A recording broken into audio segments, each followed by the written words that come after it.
কি ব্যাপার আপনি আপনাকে না দল সাসপেন্ড করেছে? স্যার আপনি হয়তো ভুলে যাচ্ছে এই অঞ্চলের অধিকাংশ ভোট পাবলিক আমার মুখ দেখে দেয়, কোনো দল দেখে না। দেখুন, দলে হয় ও থাকবে না হয় আমি থাকবো। এবার আপনারাই ডিসাইড করুন দলে কাকে রাখতে চান।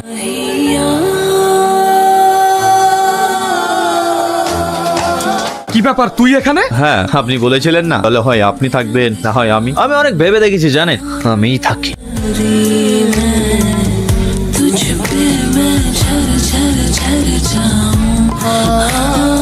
দাদা, রুম নম্বর 205 কোথায়? Second floor. কে? আমি জোসনা। তুই এখানে কেন? দাদা খুব এমার্জেন্সি, দরজাটা একটু খুলুন না। আরে বউ রেখে বাইরে মেয়ে নিয়ে ভর্তি, এর জন্য আমার জীবনটা নষ্ট করলি। আমার কথাটা বোঝার চেষ্টা করো। চল বাড়িতে, তারপর তোকে কি করে সাহায্য করতে হয় আমার জানা আছে।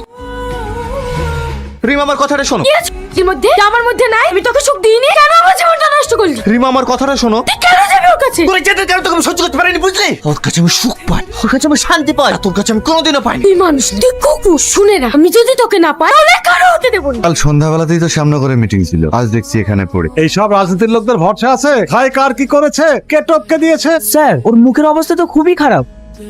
একটা জিনিস লক্ষ্য করেছে, ওনার হাজবেন্ড মারা গেছে। ওনাকে দেখে কিছু মনে হচ্ছে? ডাল মে কুছ কালা হ্যায়।